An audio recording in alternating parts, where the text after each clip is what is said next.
Fala pessoal, tudo beleza? Bem-vindos aqui a mais um vídeo do meu canal. Se você é novo por aqui, meu nome é Pedro Mendes e hoje, depois de mais de 3 meses sem gravar vídeo aqui pro meu canal do YouTube, eu tô voltando e com uma gravação bem interessante, fazendo uma breve retrospectiva aí das leituras do ano de 2025, desde janeiro lá atrás. Foram mais de 60 livros, sem incluir a Bíblia inteira, do início ao fim. Mas eu vou te dar mais indicações, mais ideias e mais detalhes ao longo do vídeo. Roda a vinheta!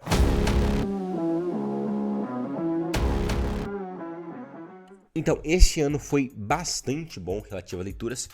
A minha contagem final foi de 65 livros, eu tenho aqui uma listinha do meu lado. Eu selecionei assim um top 12 de livros, os 12 melhores livros que eu li no ano todo. E é evidente, óbvio, que eu não vou comentar um a um os livros que eu li. Porque senão, se eu gastasse um minuto, apenas um minuto, em cada livro, eu gastaria mais de uma hora aqui sem falar da Bíblia ainda por cima. Então, eu só vou comentar rapidamente o top 12, tenho aqui uma pilha de livros do meu lado, os 12 melhores livros, grandes clássicos, que eu li em 2025, comentar brevemente falando da Bíblia, e eu vou deixar aqui embaixo, na descrição, a lista completa de obras com o respectivo autor que eu li ao longo do ano de 2025, desde janeiro, desde lá atrás. Aproveita e já peça aí o seu like, a sua inscrição no canal, se você ainda não é inscrito, e bora pro vídeo. Então, como eu já referi, também falei isso há um ano, quando eu gravei um ano explicando meu plano de leitura de 2025, que eu fiz um plano aí, comecei e já concluí o The Bible in One Year, um plano de um sacerdote americano que fez lá um trabalho excepcional de organizar os capítulos com todos os livros da Bíblia e dividi-los em 365 dias. E foi exatamente isso que ele fez. Estava à disposição, um amigo meu comentou, eu corri atrás e tá lido aqui todos os livros da Bíblia, do Antigo e do Novo Testamento. Então foi um projeto que valeu super a pena. Não recomendo para todo mundo, você tem que saber o que você está fazendo, tem que se aconselhar bem, falar com pessoas que te conhecem, perceber exatamente aquilo que você está se propondo, que não é um plano fácil. Eu ao longo do ano me atrasei várias vezes, mas consegui tirar o atraso e concluir aqui com tranquilidade no final de dezembro de 2025, que é quando eu tô gravando esse vídeo. Eu fiz aqui o top 12, né? Os 12 melhores livros do ano, repito que a lista completa vai estar na descrição. Eu tenho esse livro aqui fantástico, que é O Homem em Busca de um Sentido, do Viktor Frankl, já está analisado no canal, vou deixar o card aí em cima, que fala sobre o sentido da vida e encontrar um propósito depois de um grande sofrimento. O Viktor Frankl passou por campos de trabalho forçado, assim, ele sofreu bastante na vida, perdeu tudo e conseguiu se recuperar, encontrar um propósito mesmo depois de todo esse sofrimento. É um dos livros mais importantes, julgo que qualquer pessoa no mundo deveria ler. É extremamente marcante, várias pessoas também recomendo, várias grandes personalidades, vídeos intelectuais também recomendo. Tem apenas 159 páginas, mas é bastante curtinho, vale muito a pena. O Homem em Busca do Sentido, do Viktor Frankl. É realmente bom. Mas também falando um pouco sobre essa dimensão do sentido da vida, segue aqui o Preparação para a Morte, do Santo Afonso Maria de Ligório. Assim, é um livraço, tá bom? Não tem muito o que dizer, tem aqui uma linda gravura na contracapa, em que ele vai basicamente te dar várias reflexões sobre o fim da sua vida. Porque eu não sei se alguém já te contou, mas nós, seres humanos, somos alma e corpo. Nós estamos unidos, tá bom? Ontologicamente não existe alma sem corpo, nem corpo sem alma. Então, essa união, em algum momento, será quebrada. A alma vai se separar do corpo. Filosoficamente, nós chamamos isso de morte. Então, você que está me vendo vai morrer, né, em algum momento. Eu também vou. Nós todos iremos. Nada tão certo quanto a morte, nada mais incerto do que a hora da morte. É uma das citações desse livro. Então, é uma obra muito marcante, muito profunda. Vai te dar várias preces, vários pontos de reflexão bastante poderosos. E também, nesse campo mais filosófico, segue, embora não esteja diretamente relacionado com o tema desses últimos 2 livros, tem aqui a Consolação da Filosofia de Boécio, que é um livro que, até do ponto de vista histórico, tem um contexto bastante interessante. O autor escreveu este livro quando estava sobre um período de bastante pressão, digamos assim. Se você quiser mais detalhes, você vai ter que ler. Eu ainda não gravei, mas irei gravar uma análise desse livro. Ele traz muitas reflexões acerca da providência, do livre-arbítrio. Então, se Deus comanda tudo, né? Se Deus sabe tudo o que vai acontecer e prevê tudo o que vai acontecer, como é que existe liberdade humana, né? Se existe um guião divino, né, que você tem que seguir, então você não é livre, você só faz aquilo que está no guião, no roteiro escrito por Deus. Como é que você concilia a providência com o livre-arbítrio? Então é um clássico esse livro aqui, já foi muito recomendado. Também não é assim muito longo.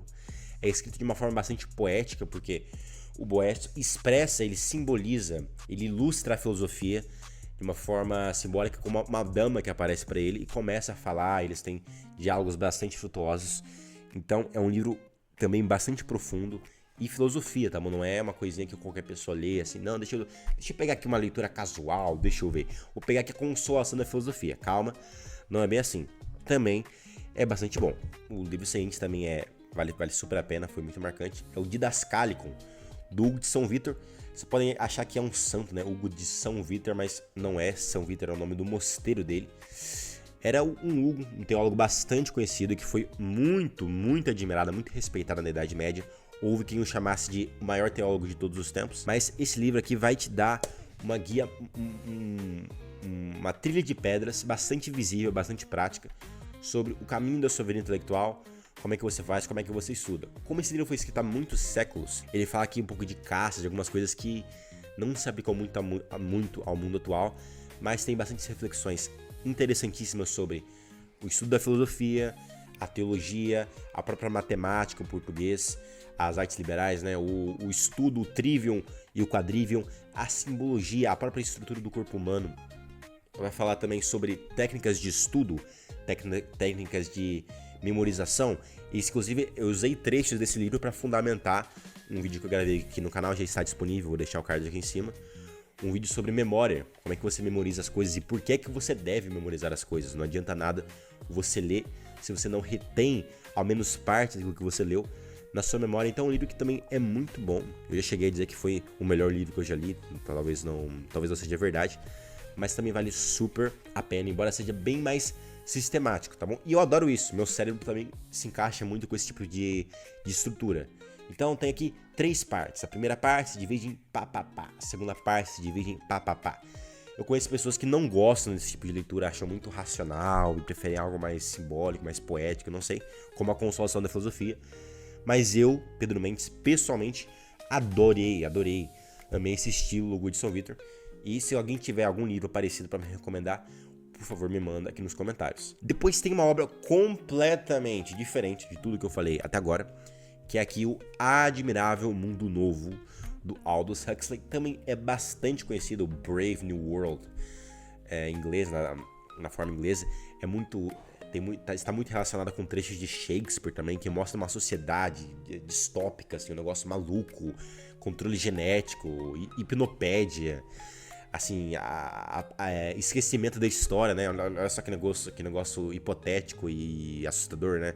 O pessoal apaga a história, esquece o que aconteceu. É um pouquinho mais longo, beira as 300 páginas.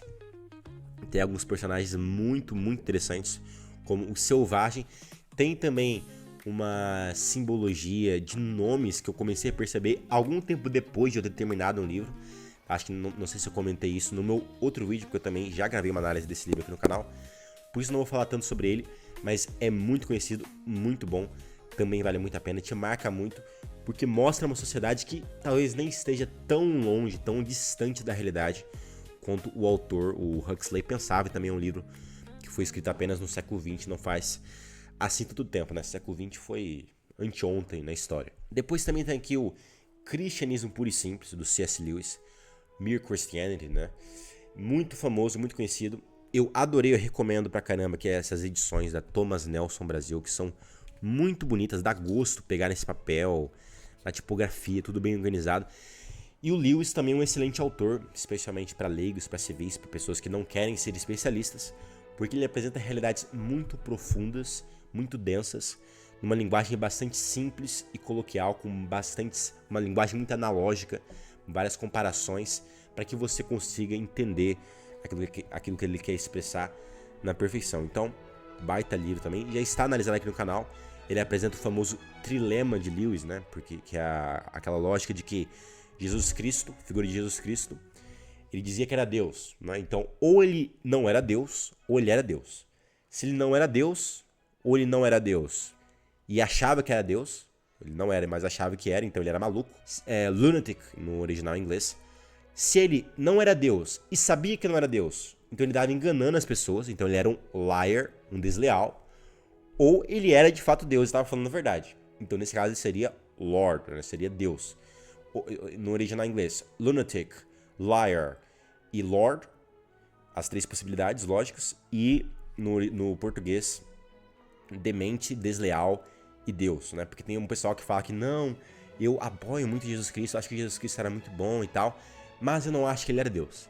Bem, essa conversa, esse papo furado aí não tem sentido nenhum, porque só existem três possibilidades. Esse trilema é bastante conhecido, também já está analisado aqui no canal, vale muito a pena. Eu li nas minhas férias, ali no meio do ano.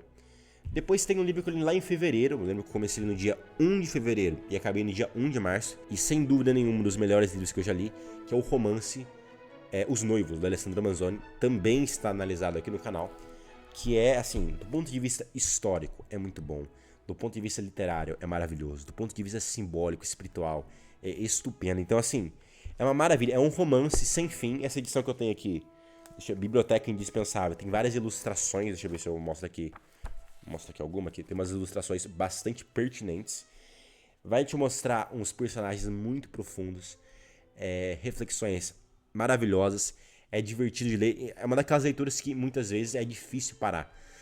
Então, várias personagens ruins, religiosos, uma religiosa pervertida, e ao mesmo tempo grandes santos, como sei lá, o Frei Cristoforo na minha tradução, ou Frei Cristóvão, Cardeal Federigo. Então, é um romance extremamente profundo, muito bom, muito conhecido. Se você não contar com a Divina Comédia, talvez seja o maior livro da história da Itália. E depois também tem uma parte muito marcante, que sem dúvida foi a minha favorita, e que eu tenho certeza que você vai adorar quando você que está do meu lado ler, porque esse é um dos livros de leitura que realmente biblioteca indispensável, qualquer pessoa deve ler, que é o momento em que um personagem, que ele é um criminoso tão terrível, que ele não tem nome, ele é chamado de O Inominado, ou O Inominável, ele não tem nome, de tão terrível, de tão perverso que ele é, que ele se converte, né? O coração dele se deixa tomar pela compaixão por causa de uma situação concreta ali, mas eu não vou dar muitos spoilers, vou deixar vocês lerem, também assistirem uma análise que já tem aqui no canal.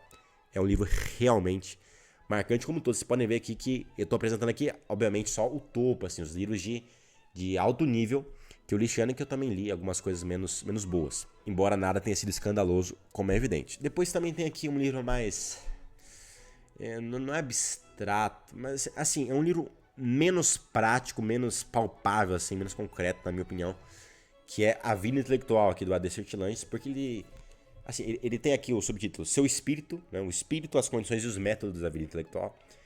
É um livro que, segundo o Victor Salles Pinheiro, que eu li um livro dele esse ano aqui também, o Amor à Sabedoria, que também vale a pena, é um livro que, segundo esse professor, um professor que eu admiro e respeito bastante, não deve ser relido periodicamente, porque ele apresenta aqui uma estrutura, um plano completo. Ó, você quer ser intelectual?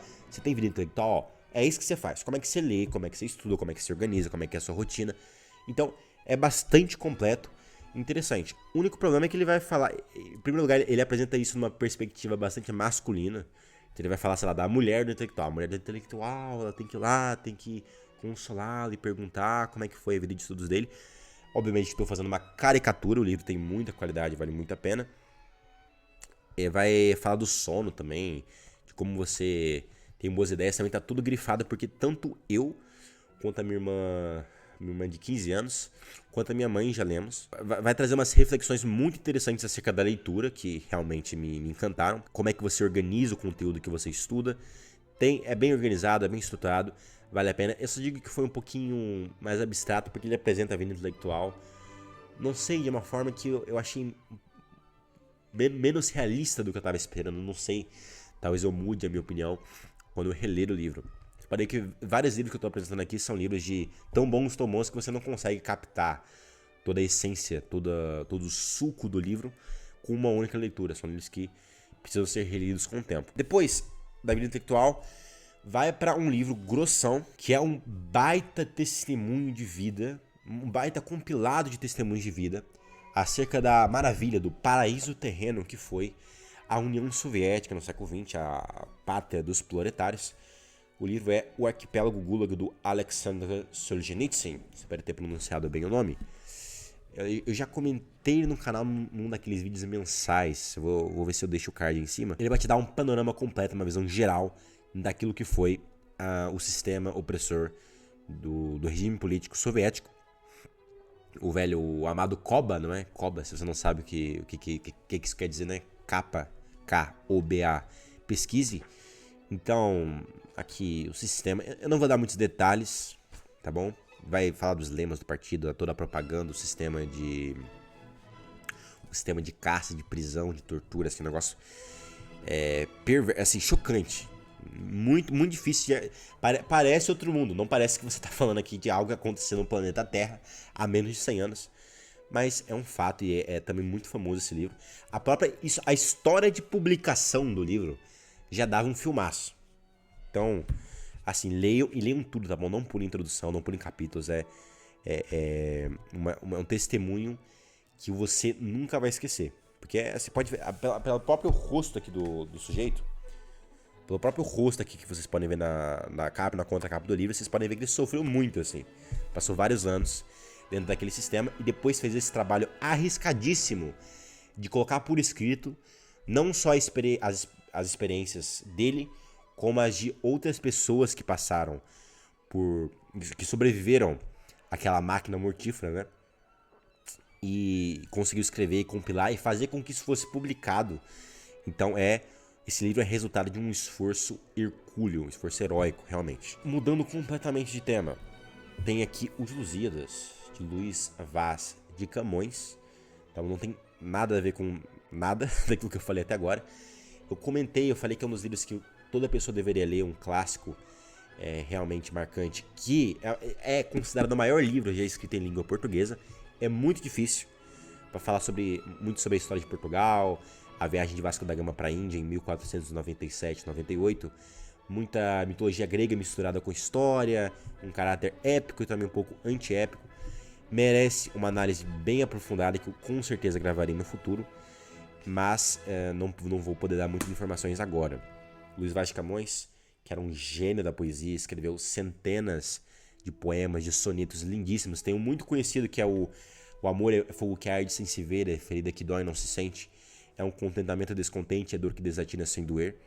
Então, é um clássico da literatura, mistura história com mitologia, também vale bastante a pena. E que, assim, eu não vou nem tentar, nem superficialmente vou tentar resumir esse livro, porque ele merece um vídeo completo e exclusivo para ele. Falando em literatura, segue mais 2 clássicos, os últimos 2 livros. Em primeiro lugar é o Silmarillion, tá bom? Que também não é um livro fácil, mas foi a minha porta de entrada para a mitologia mais profunda do Tolkien. Eu li o Hobbit, depois também reli o Hobbit esse ano, ele está dentro da lista dos 65 livros. Eu li e reli. Também já tinha lido O Senhor dos Anéis.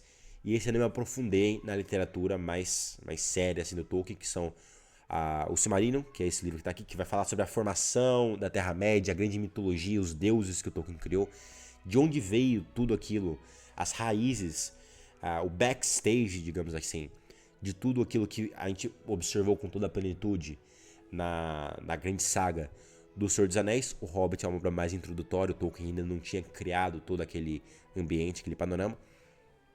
É um livro também bastante interessante, muito, muito bom. E também um pouco mais de descanso, não é? E além do Silmarillion, eu também li Os Filhos de Húrin, A Queda de Gondolin e... Os Filhos de Húrin, A Queda de Gondolin e Beren Lúthien, que também é resumido nesse livrinho aqui. Mas é, digamos, a porta de entrada, a introdução à mitologia mais profunda do grande autor que foi o J.R.R. Tolkien.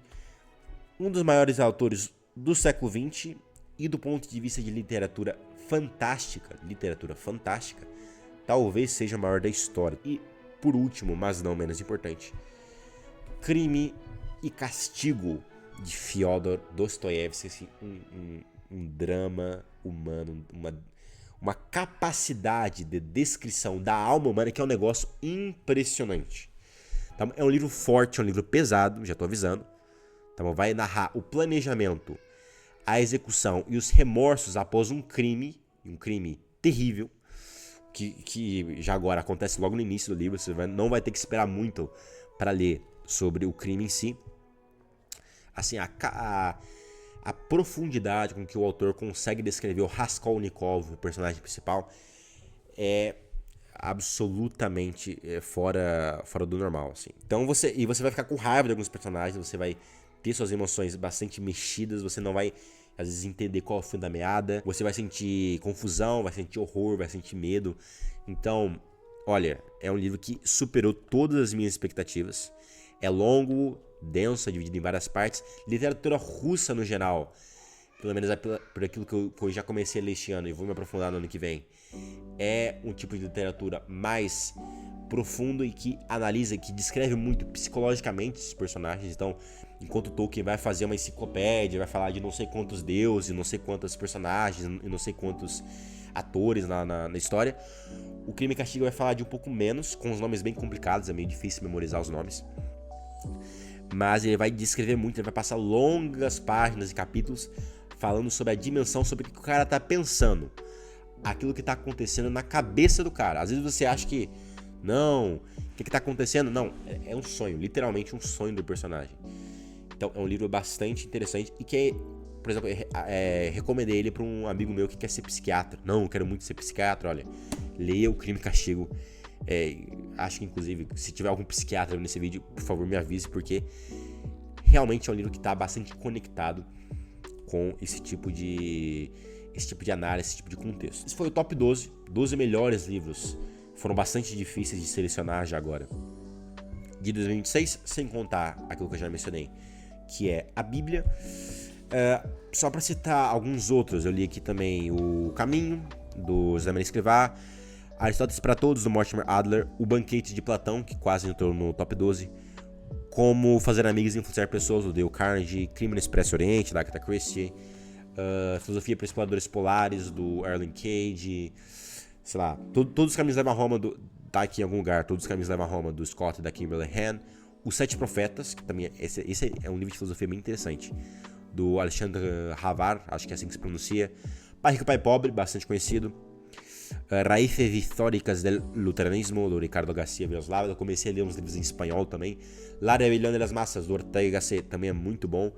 Rei Hobbit, Metamorfose, do Franz Kafka, Memórias Póstumas de Brás Cubas, do Machado de Assis, Utopia, do Thomas More, Se Isto é um Homem, do Primo Levi, também é muito bom.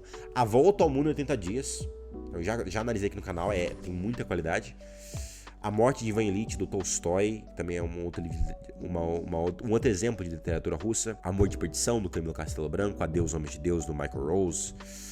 Coração, do Edmundo de Amitis. Já falei bastantes. Vou deixar a lista completa aqui na descrição. Me diga a sua opinião nos comentários e me diga qual é a sua lista de livros lidos aqui em 2025, se você tem uma. E se você não tiver, por favor, aproveite esse conteúdo. Pegue aqui sugestões, ideias, faça a sua parte, investigue, veja se o livro é mesmo para você, assista as outras análises aqui no canal e use essas ideias para incrementar e enriquecer o seu plano de leitura para 2026. Se você for fazer e eu acho que você realmente deve fazer, se você assim, não tem muita ideia, muita noção de como é que se faz um plano de leitura, veja o vídeo aqui no canal. Falando em que eu explico exatamente no passo a passo e na prática como é que você constrói um plano de leitura, e eu irei também muito em breve atualizar aquele vídeo. Então é isso, pessoal, espero que vocês tenham gostado do vídeo. Lamento não ter a possibilidade de analisar um a um as obras que eu li este ano, mas era absolutamente impossível. Estou bastante curioso para ver aquilo que eu irei descobrir aí em 2026. Já fiz a lista, já planejei e também gravarei e publicarei um vídeo aqui no canal explicando meu plano de leitura para 2026, e eu espero realmente que você tenha gostado do vídeo, tá bom? Então, repito, por favor, peço o seu like, a sua inscrição se você ainda não é inscrito, o seu comentário aqui, aquilo que você achou, qual é a melhor dos livros, se você já leu algum dos livros que eu falei aqui, vários deles são bastante conhecidos, bem famosos, comente a sua opinião sobre eles, qual desses daqui que eu apresentei, qual é que você acha que é melhor, e eu vejo você no próximo vídeo. Forte abraço e até a próxima. Fui!